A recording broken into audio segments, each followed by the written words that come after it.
questo aspetto Neymar è un jugador importante. 2030 বিশ্বকাপ খেলবে Neymar junior. নেইমারকে নিয়েই বিশ্বকাপ স্কোয়াড গঠন করবে কার্লো আনচেলত্তি। এই নিয়েই আজকের ভিডিও, তাই ভিডিওটি না টেনে সম্পূর্ণ দেখুন। বিশ্বকাপের আগে ঠিকই ফিট হয়ে আনচেলত্তির মন জয় করে নিয়েছিলেন। সবাই ভেবেই ছিল হয়তোবা এই নেইমার জুনিয়র আনচেলত্তির বড় অস্ত্র হবে, কিন্তু তা হয়েছে উল্টোটা।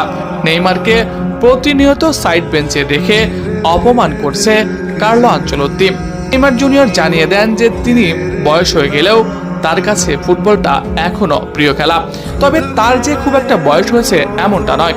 নেইমারের বয়স মাত্র 34, অর্থাৎ তার থেকে বেশি বছর বয়সী মেসি রোনালদোরা এখনো ফুটবলে প্রতিযোগিতা করে যাচ্ছে।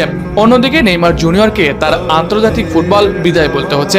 তবে গতকাল একটা ভিডিও সোশ্যাল মিডিয়ায় ভাইরাল হয়েছে। এই ভিডিওতে দেখা যায় নেইমারের প্রতিচ্ছবি হিসেবে নেইমারের ছোটবেলা, বড়বেলা এবং নেইমারের অবসরের আগের সময়কার প্রতিচ্ছবি বানানো হয় এআই দিয়ে। আর এআই দেখা যায় নেইমার তার লক্ষ্যের কথা বলছে ছোটবেলায়, আর সেখান থেকে মাঝবয়সী নেইমার বলছে তুমি তোমার লক্ষ্যে এগিয়ে যাও।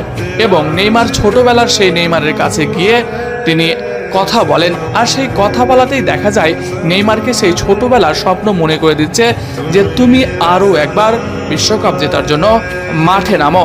এবং শেষ মুহূর্তে নেইমার বলে বসে ইয়েস, হ্যাঁ আমি আরও একবার মাঠে নামার চেষ্টা করব। আর তখন তার হাতে ছিল বিশ্বকাপের ট্রফি। অর্থাৎ এখান থেকে ধারণা পাওয়া যায় যে নেইমার জুনিয়র তার ছোট্টবেলার স্বপ্ন পূরণে 2030 সালে আরও একবার মাঠে নামতে পারে। এই ভিডিওর ইনস্টাগ্রাম পোস্টে নেইমার জুনিয়র নিচে কমেন্ট করেছেন, আর এই কমেন্টটি পুরো বিশ্বে আলোড়ন তৈরি করেছে। এর মাধ্যমে সবাই ধারণা করছে হয়তো অবসর ভেঙে আবারও ফিরতে পারে নেইমার জুনিয়র। আর নেইমার জুনিয়র যদি বিশ্বকাপ খেলে তাহলে তার বয়স হবে 37, অর্থাৎ 37 কেন 39-40 বছর বয়সী খেলোয়াড়রাও বিশ্বকাপ মাতায়। তাই নেইমার জুনিয়রকে আরও একবার 2030 সালে বিশ্বকাপে দেখার অপেক্ষায় আছে ব্রাজিল ভক্তরা। প্রিয় দর্শক, আপনি কি চান নেইমার কি আসন্ন 2030 সালের বিশ্বকাপ খেলুক? কমেন্টে জানান আপনার মন্তব্য।